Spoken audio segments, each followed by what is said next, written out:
Welcome everybody on behalf of the Theosophical Society Point Loma to a new series, Compassion, the Essence of Initiation, which is also the title of this first lecture tonight. So 2 terms that are central this month, compassion and initiation, of which compassion is a concept that everyone is familiar with, more or less, having an understanding what it means.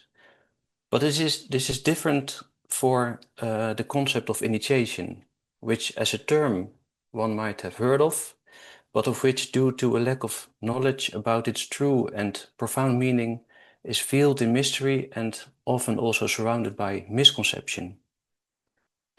And in this series, we will try to shed more light on this, starting tonight with what initiation exactly is and why it is so inextricably linked to compassion.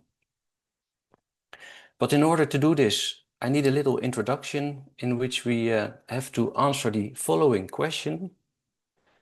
What is the purpose of life? What is life all about and what is truly important in life? Because only when we have the answer on this question, it is actually possible to really understand what initiation is and why compassion is the essence of it.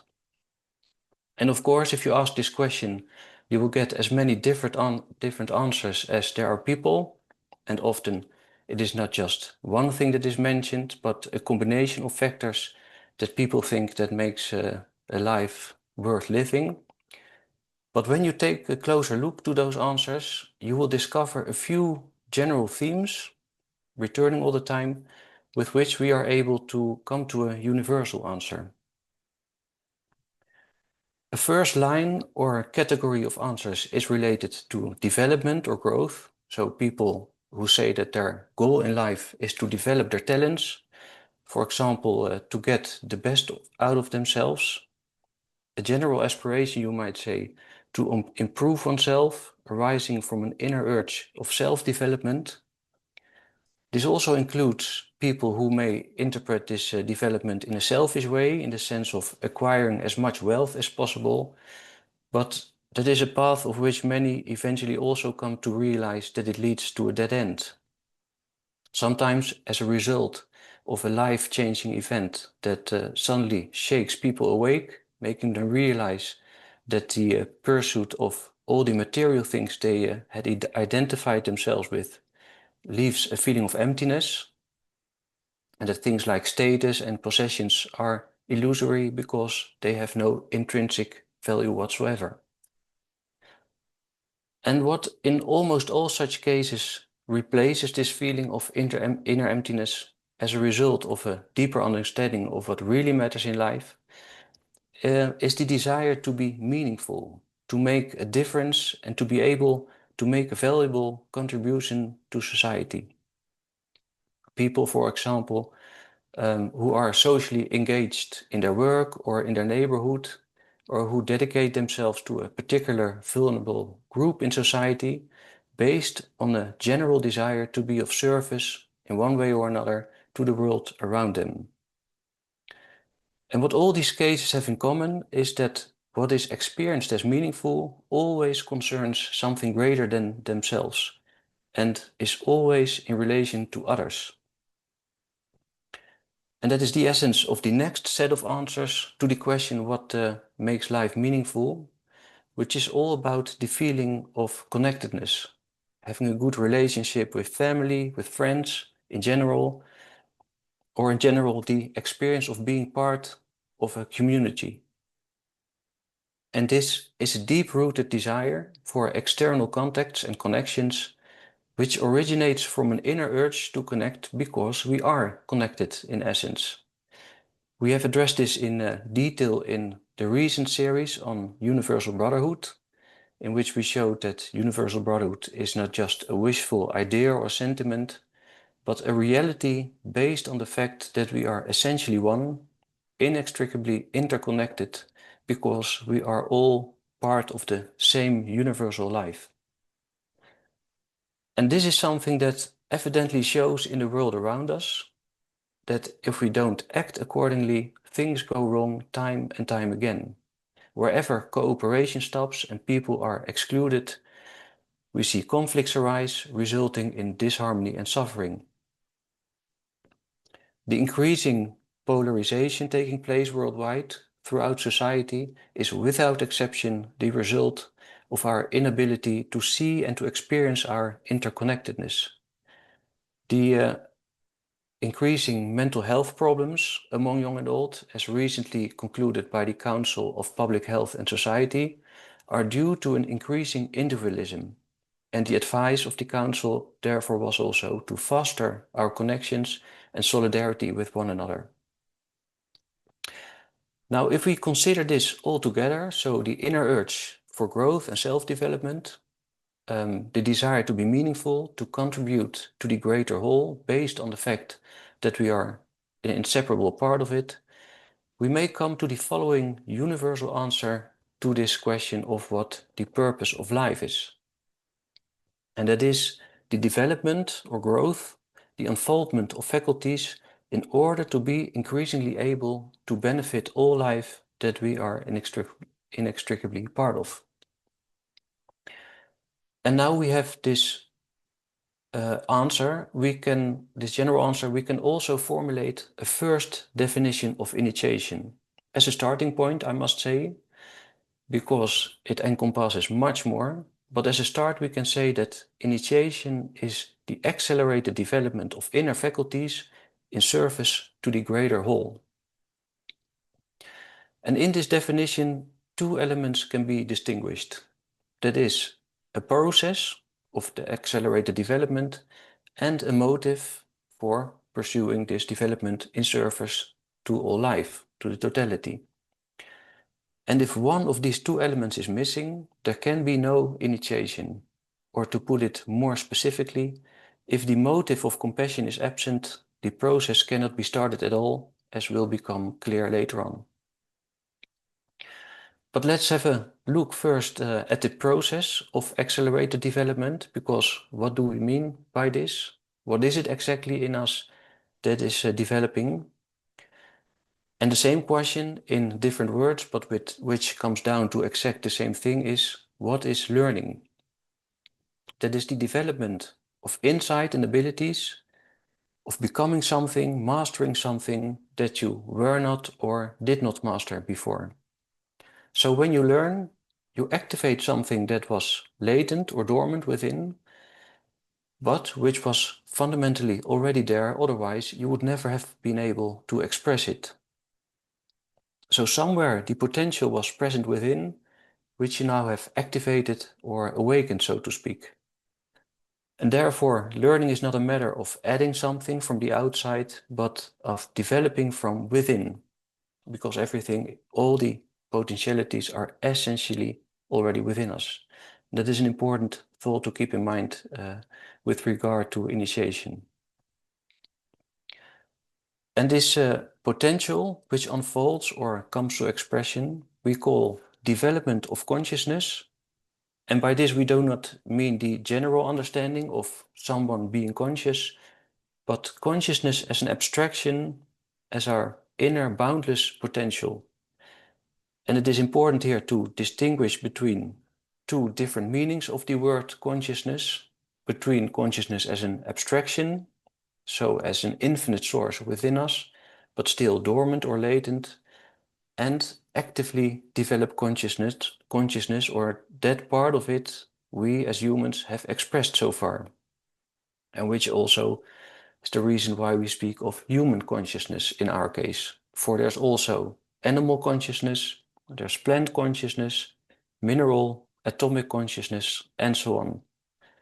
Everything is, in essence, is this boundless consciousness, and depending on what it has developed or expressed of it so far, it has its place somewhere on the infinite ladder of life or being.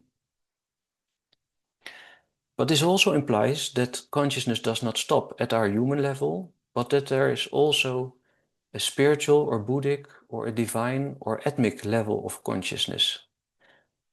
And what we mean by growth now is this expansion of consciousness we are talking about towards an increasingly universal or divine consciousness, which means a progressive development of being able to see more, to understand more, and to experience our unity with all life, and accordingly start to identify with it more and more. Because by activating our inner faculties, our consciousness expands from a limited, self-centered to a universal consciousness, in which that what we identify ourselves with becomes ever more encompassing, until we essentially say I to all that is, to the totality of life, because we have become one with it. And it is this universal process of development of consciousness that we call evolution. And that is why, coming back to initiation, this accelerated development is also called accelerated evolution. However, the speed at which we progress in our evolution is not a fixed thing, because this depends on ourselves, on our own efforts. Because based on our free will, based on the choices we make, we can speed up or slow down this process. And initiation, as I just said, is acceleration of our evolution, but certainly not every acceleration concerns initiation, because there are different levels or ways in which we can accelerate our development. And roughly, we can divide them in the following three categories.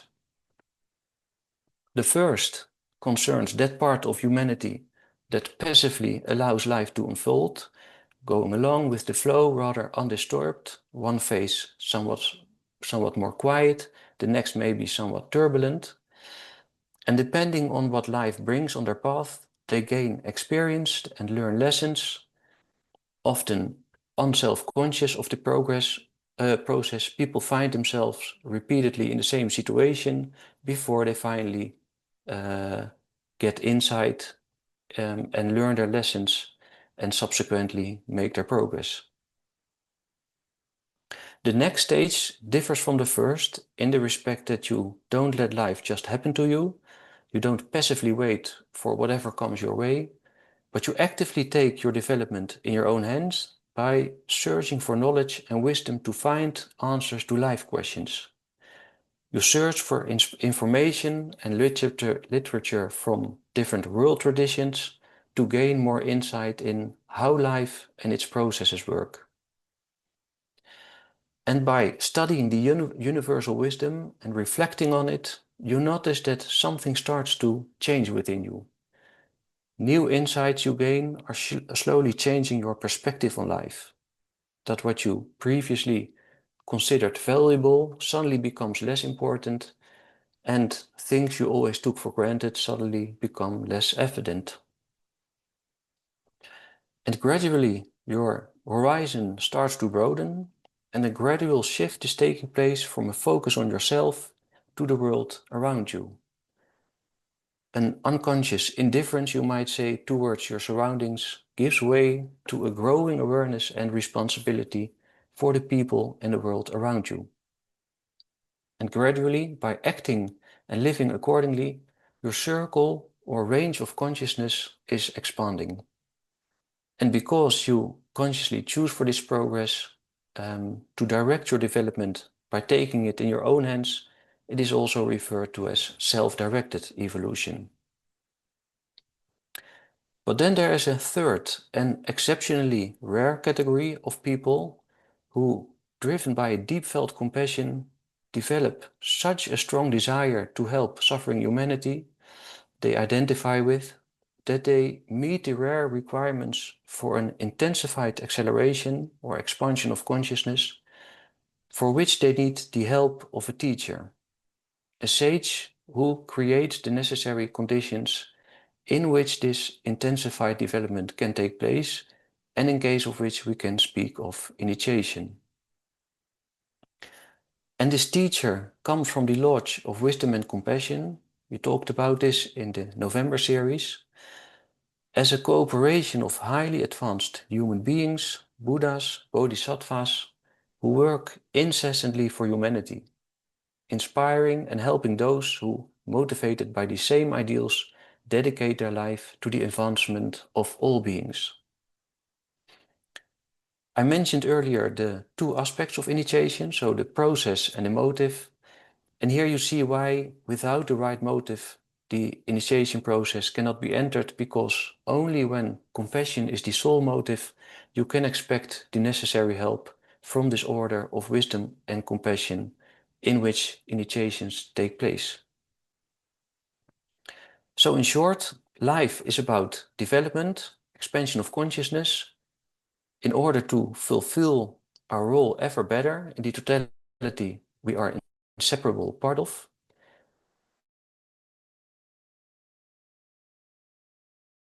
This expansion of consciousness is the universe to which all life is subject, therefore everyone can always grow, but we ourselves, based on our free will, determine the speed and the motive by which we develop. From the first self-conscious step to take control and take your life in own hands, bringing it to a higher level, up to the last example of the very advanced individual who, out of an intense compassion, is able to accelerate this progress to such an extent that we can speak of initiation. And in between, there is a gray area, you could say, because, as mentioned, acceleration itself does certainly not imply initiation, because for this a number of requirements and conditions are necessary to be met, which determine the fundamental difference between the average person making progress on this evolutionary journey and the one who finds himself on the path of initiation. And this path is also symbolically referred to as entering the inner path, not a physical path, of course, with a physical destination, but an inner path of spiritual development, which leads ever further inwards to our spiritual divine core, which is essentially also the core or the symbolic heart of the universe. For when we go this path, leading ever more inward, finally having fully developed our spiritual divine essence, we are in very truth expressing universal consciousness. It is the idea of the drop that is merged into the ocean, or the metaphor of a whirlpool in the ocean that as such is visible as a separate phenomenon, but in fact never separates from that ocean because it is the ocean itself. And just so, we are not separate from the universal life, the universe and all other life, but fundamentally one with it in our deepest essence. And this entering of the inner path is something you come across in many myths and legends all over the world, symbolized by the hero who must overcome evil for the sake of the greater good. Often this takes form of an adventurous journey in which he must face and overcome several obstacles and trials, after which he returns as a changed man. Like Odysseus from the Greek mythology, or Prince Siddhartha, who returns as Gautama the Buddha after his search for the cause and elimination of suffering, but only after first enduring the many trials of King Mara. And another example is Jesus, who had to resist various temptations during his 40 days in the desert. And what all these stories have in common is that during this journey, the hero is tested for strength of character, for inner qualities such as courage, determination, and selflessness, by constantly having to prove his worth under great pressure when it matters most. By not giving in and choosing for himself, but staying true to the greater cause of which the journey was started in the first place. And these trials, these tests of inner strength, are often depicted as battles against monsters, against giants and dragons that symbolize the instinctive lower nature of the hero himself. So the evil that must be defeated is therefore not something that comes from outside, but symbolizes the hero's own weaknesses, his own selfish tendencies and habits that he must conquer. And that is why this inner path is also called the path of self-conquest. But you may ask, when we talk about expansion of consciousness, as we have described our development before, what it has to do with self-conquest. And that is because developing our inner faculties, becoming these higher qualities, is not possible as long as the lower ones are still prevailing. To be greater, one must become greater.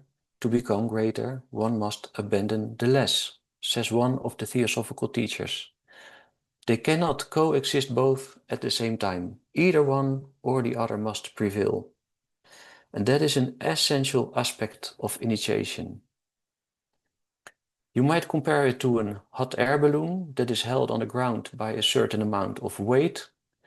And in order to rise, it must first be freed of that weight and ballast. And just as the physical weight drags down the balloon, it is our selfish tendencies and desires that drag us down, preventing us from making progress on the path. And this means that we ourselves are the own barrier on the path and no one else. And coming back to initiation, it is exactly this conquest of all the selfish habits and tendencies within us that form the trials on the path, that determines the success or failure of an initiation. Passing the trial successfully is the ultimate test to show that you have truly become the compassionate force you committed yourself to be. You can see it as an axiom, and while the axiom itself is the true initiation, years of preparation and training have preceded to be able to succeed. Just as a high school student doesn't suddenly master all the subjects during his final exams, but years of necessary study and practice have gone into this in preparation for the exam. And just so it is with initiation, of which a period of years, if not lifetimes, of disciplined training and preparation preceded before the candidate is fit to demonstrate during the initiation that he has truly become what he has determined to be. But when do you find yourself on this inner path? Where does it start and how can one enter it? And Catherine Tingley, the third leader of our organization, says the following about this. The path of the mystic is a secret path, in a sense, and a silent and wonderful path. Yet it is open to all men. And it is so simple and so near at hand that many who long to tread it yet turn away from it, thinking it to be something else. In other words, everyone has the opportunity to tread the path, but despite it being so close at hand, many who want to do so are yet unable to find the entrance to take the first step. And this can be for several reasons. The first is that it is not about who you wish to be, but who you are.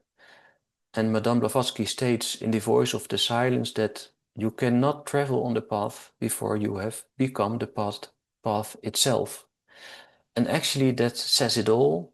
The inner mentality of compassion must come to expression in all your daily actions and deeds, because you cannot pretend it, you really must live it. A second reason is that people tend to look for the path outside themselves, expecting help from outside or from above, so to say.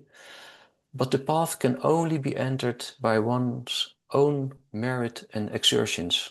There are no exceptions to this, and we will come back to this later in more detail. And the final reason concerns those who are simply still too much driven by self-interest, desiring development of consciousness for themselves and for personal benefit. And they will never find the path because, as Madame Blavatsky says, its entrance is overgrown with the brambles of neglect, and it is obscured by the proud contempt of self-sufficiency. But on the other hand, she also says that the path opens up for selfless service. Devotion to the interest of others is the secret password that opens the gate to the path. In other words, anyone can put their feet on the path as soon as they make the inner decision out of compassion to live in service for the greater good and being the living example of this. And yet, besides compassion, although it is absolutely the first and foremost requirement for entering the path, more is needed when we speak about initiation. And this is wonderfully illustrated in a conversation between one of the teachers, Godfried de Perucker, and his students. One evening, he asked his students what the distinguishing characteristics of a Chela are. And the Chela is a Sanskrit term for the disciple on the path. The Perucker asked the question, what is it in or of the Chela which makes him such? And then his students take turn in answering this question, including the following. The first test of true Chelaship is devotion to the interest of others, a burning desire to help suffering humanity. Another student says that what characterizes a Chela is the acquiring of a vision, the conquering of illusion in a fuller degree, so that through the conscious tearing away of the veils of Maya, which is illusion, he would get a vision of what life really meant.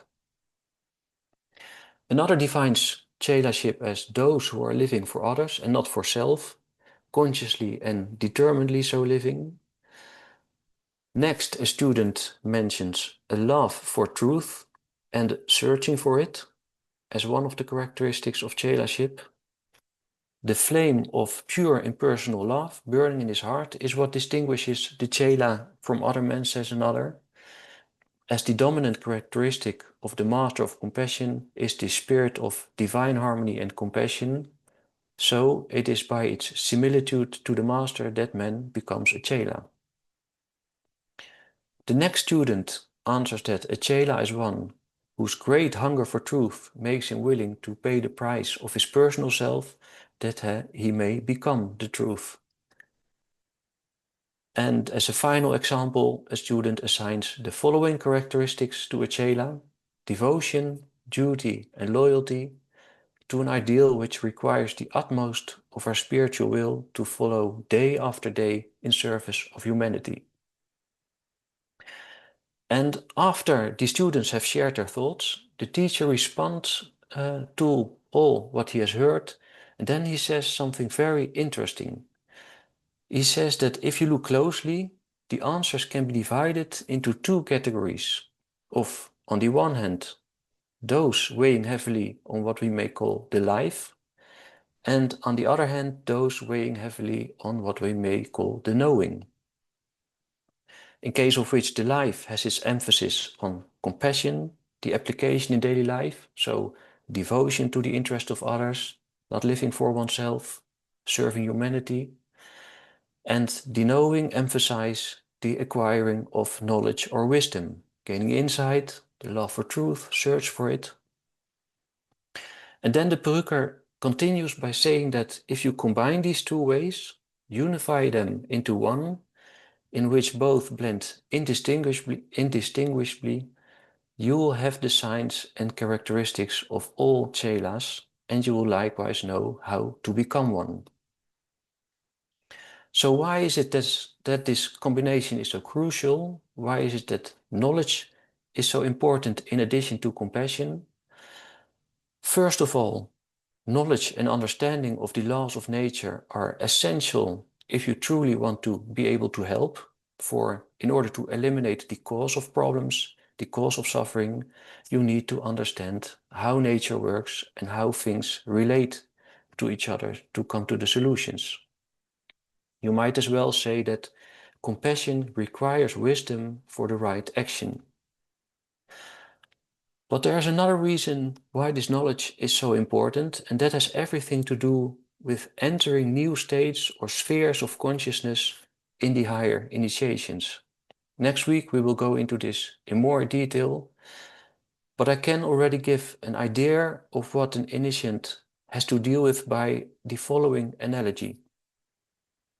If you travel to a new country for the first time, with a different language, a different climate, completely different customs, such as, for example, driving on the other side of the road, and you go there unprepared, without any knowledge of the place, of its habits, your trip could quickly come to an end. You will have to know at least the basic customs and laws of the country not to put yourself in danger and to be able to return home safely. So knowledge is essential too. But going back one more time to the teacher and his students, so to the peruker who concludes the study evening, what he himself would answer to that question of what characterizes a chela.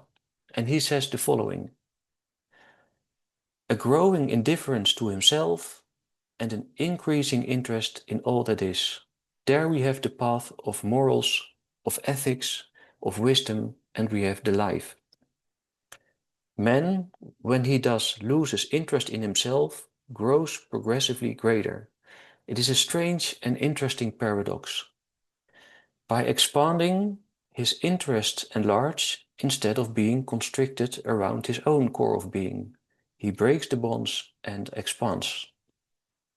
The world, all mankind, the universe, he loses himself in and becomes it. And there is the secret of all initiations, from the greatest to the least.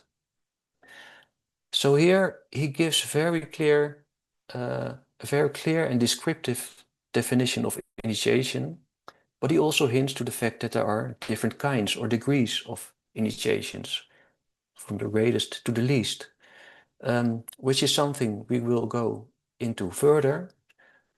But first I would like to say a little bit more about the general process of initiation, because wherever the candidate finds himself on the inner path, progression to a next stage always follows the same cycle.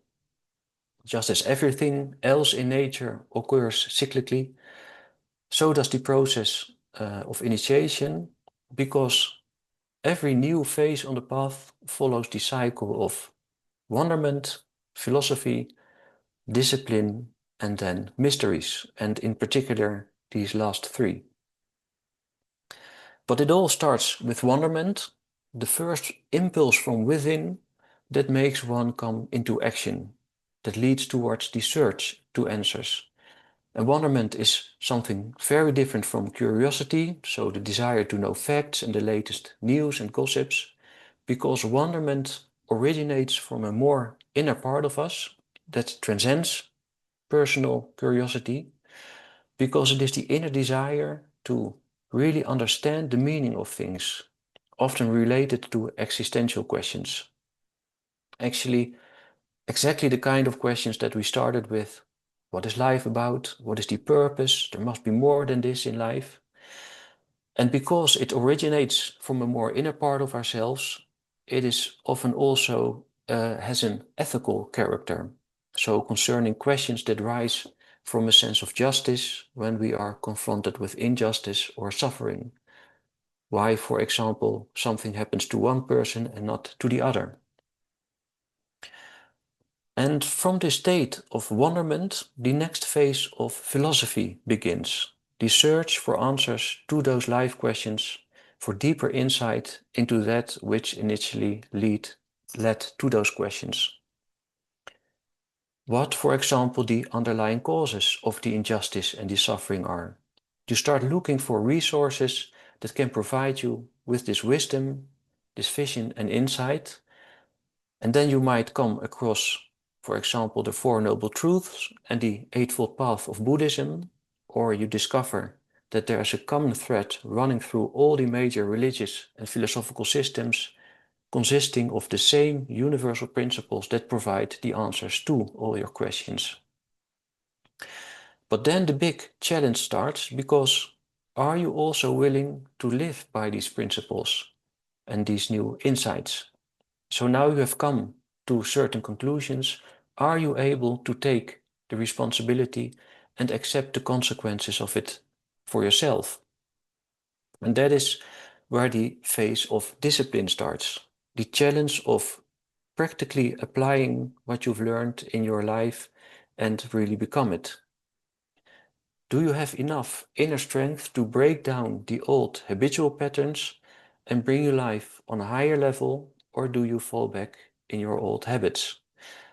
And it is exactly the phase of self-conquest of the hero on the journey of this inner path who must first conquer all his old weaknesses before he is able to go forward. This phase of discipline is the necessary and essential training in self-control and self-forgetfulness that precedes initiation, the moment of trial. But where does this trial come from? Because it is not something that is put by anything or anyone else on your path. No, the trial comes from within because it has been evoked by yourself. And that brings us to the next important point, why such a strong demand is being made on your discipline and strength of character. Because something is starting to take place within you the moment you make the inner decision to devote your life to the greater good. And that is an acceleration of karma. All the dormant seeds, all your accumulated karmic causes that would normally manifest itself gradually over many lives, is now suddenly compressed into one single life. But at the same time, it is exactly this intensified manifestation of karma that also offers the opportunity to accelerate your development. It is the intensified emerging of your own weaknesses that give us the opportunity to overcome them for good, depending, of course, on how we deal with it.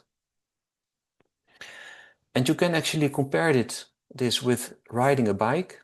The faster you go, the more air resistance you experience. We all know this general law of physics, that the resistance increases with the speed squared.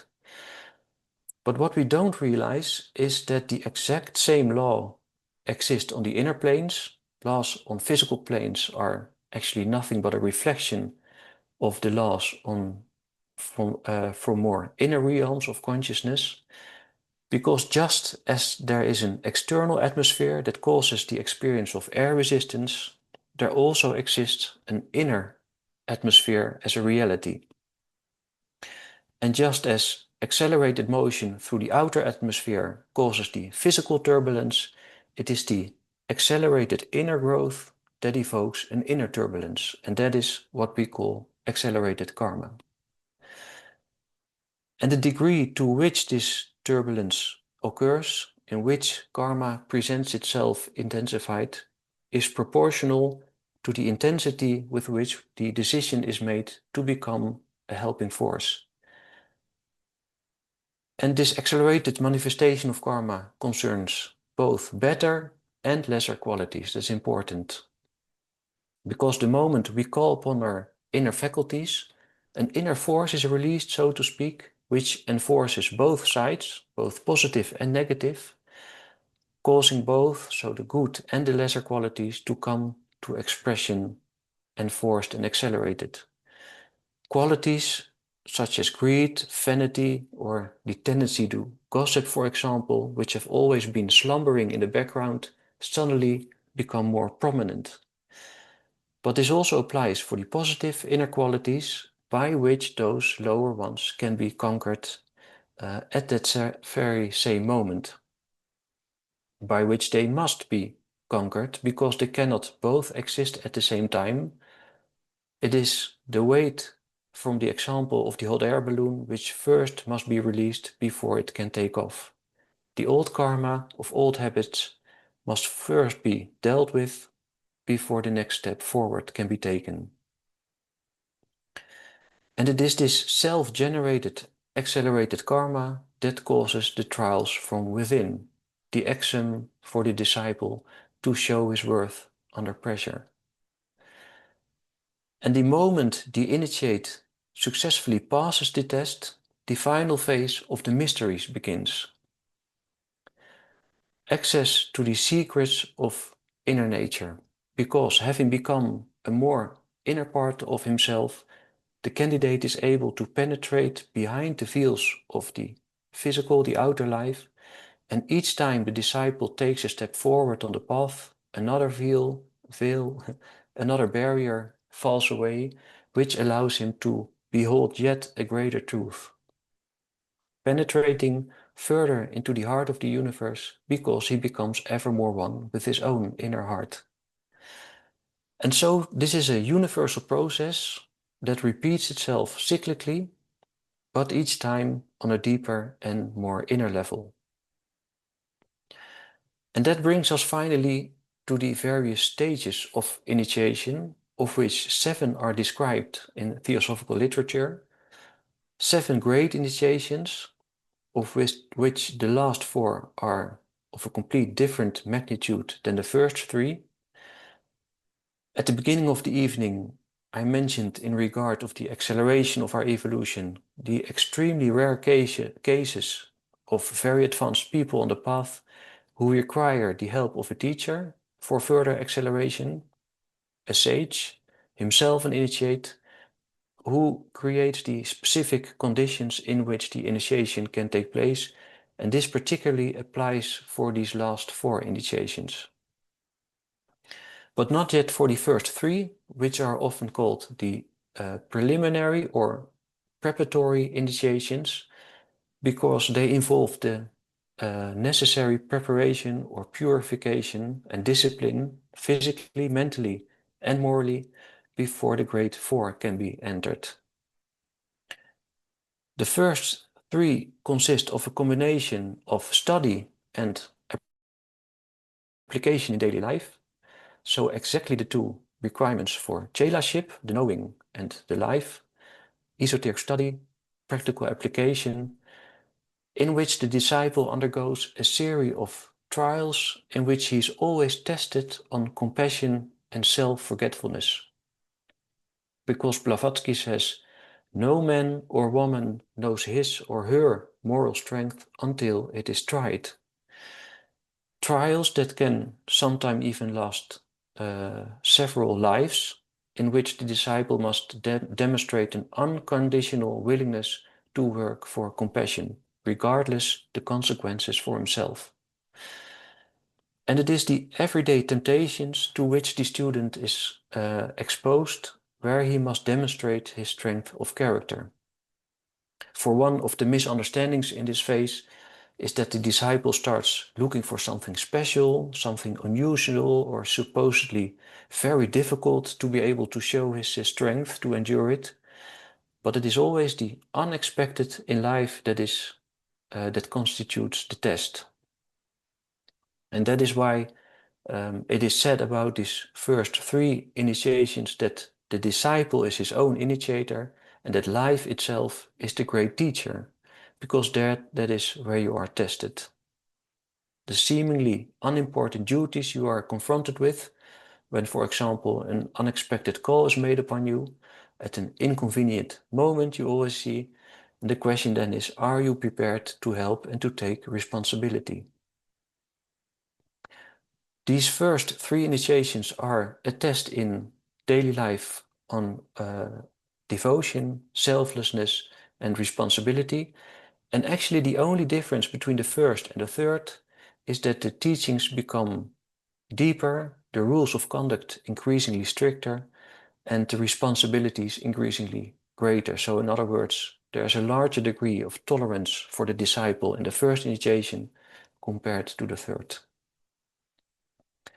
And as mentioned, it is not a matter of a few years or one life, but often lifetimes of training and testing, because in order to take the next step forward, complete self-control is required.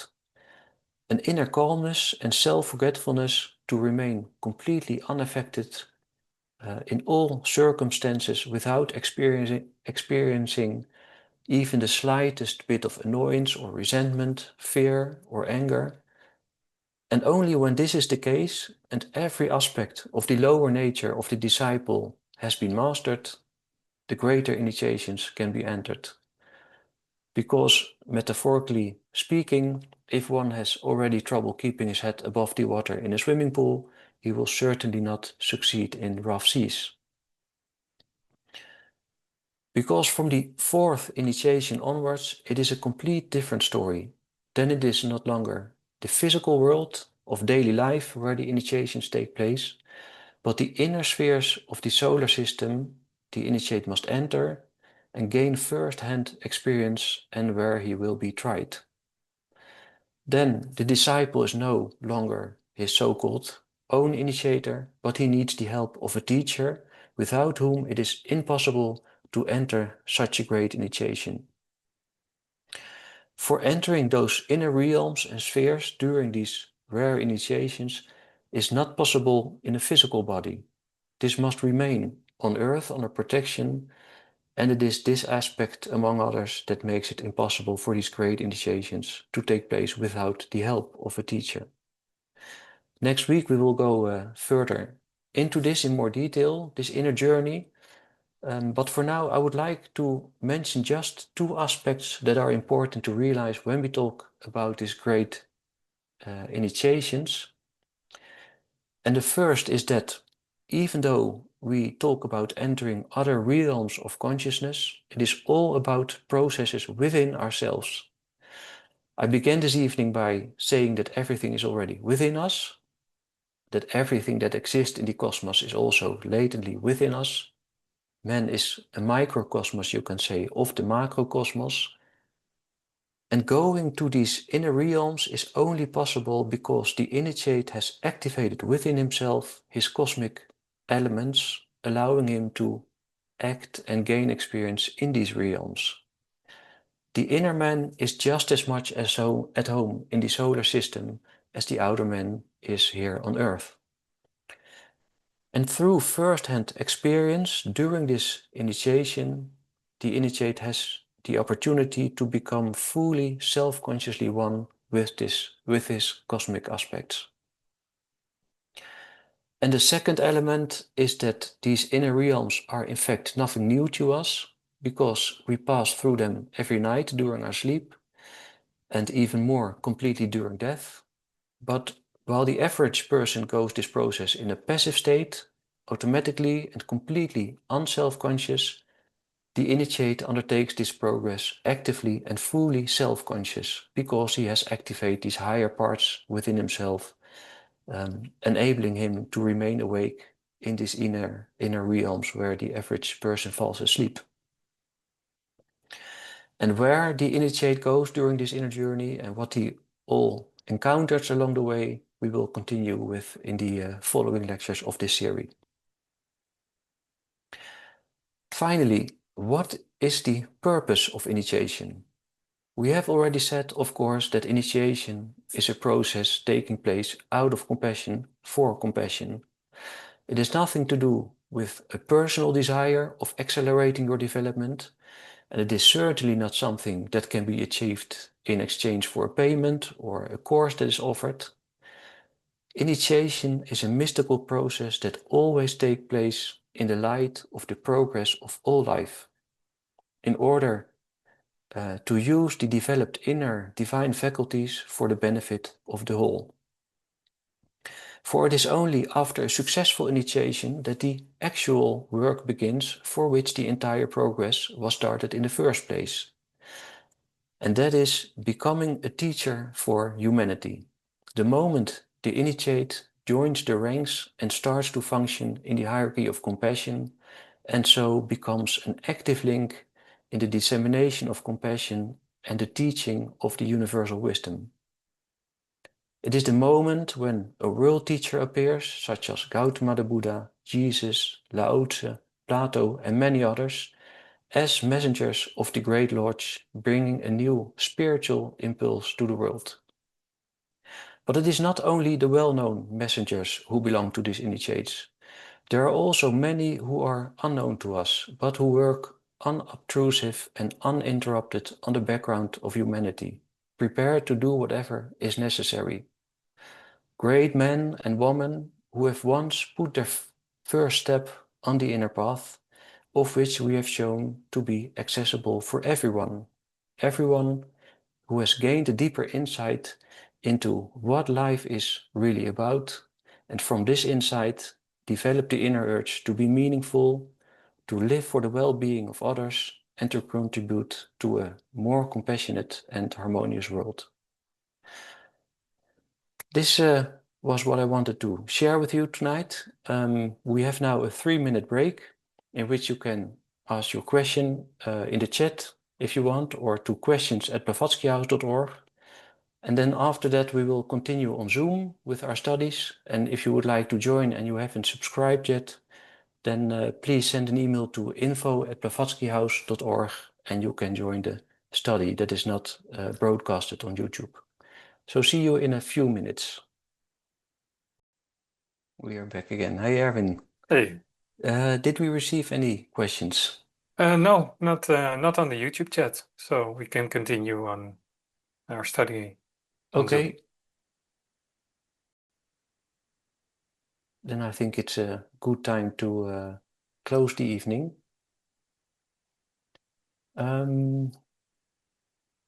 Next week, yeah, we continue with the spiritual heart of sun and man. So I hope to see you all back again.